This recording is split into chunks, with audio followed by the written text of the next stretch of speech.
بے روزگار ہیں ان کو روزگار عطا فرمائیے. مولا غریب نواز مولا غیب سے مدد فرمائیے. حضور آپ دلوں کے حال بہتر جانتے ہیں مولا. بھلا کون خلقت کو پہلی بار پیدا کرتا پھر اس کو دوبارہ پیدا کرے گا؟ اور کون تم کو آسمان اور زمین سے رزق دیتا ہے؟ یہ سب کچھ اللہ کرتا ہے. تو کیا اللہ کے ساتھ کوئی اور معبود بھی ہے؟ ہرگز نہیں. کہہ دو کہ مشرکو اگر تم سچے ہو تو دلیل پیش کرو.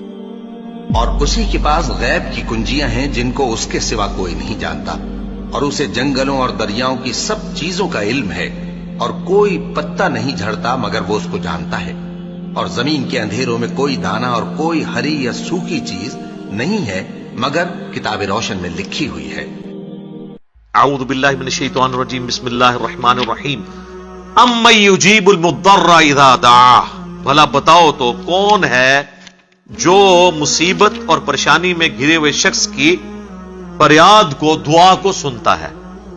وَيَكْشِفُ السُّوءَ اور اس سے اس کی برائی کو تکلیف کو دور کر دیتا ہے. وَيَجْعَلُكُمْ خُلَفَاءَ الْأَرْضِ اور تمہیں خلیفہ کرتا ہے زمین پہ اگلوں کا. یعنی تمہارے ماں باپ مرتے ہیں تو تم خلیفہ بنتے ہو, تم مرو گے تمہاری اولاد. اِلَٰهٌ مَعَ اللَّهِ کیا اللہ کے ساتھ اور الہ بھی ہے جس کی یہ کوالٹی ہو کہ وہ مشکل اور پریشانی میں گھرے ہوئے شخص کی فریاد کو سنے اور اس کی تکلیف کو دور کرے.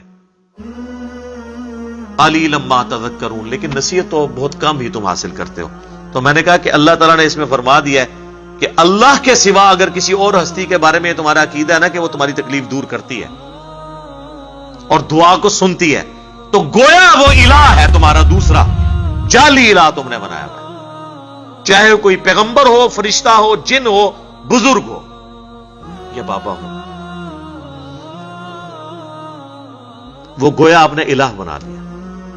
میں نے کہا جی بتائیں, یہ میں نے ترجمہ ٹھیک کیا. ماشاءاللہ ان کو فارسی بھی آتی تھی, عربی بھی آتی تھی, انگلش بھی آتی تھی, اردو بھی. بیسیکلی وہ انڈین کشمیر کے رہنے والے تھے. تو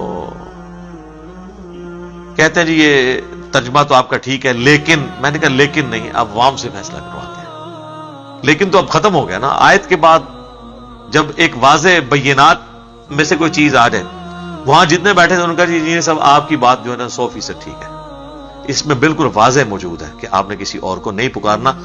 تو اگر کوئی کہتا ہے یا شیخ عبد القادر جیلانی المدد نعوذ باللہ, تو وہ گویا حضرت عبد القادر جیلانی کو الہ مان رہا ہے. قرآن یہ کہہ رہا ہے.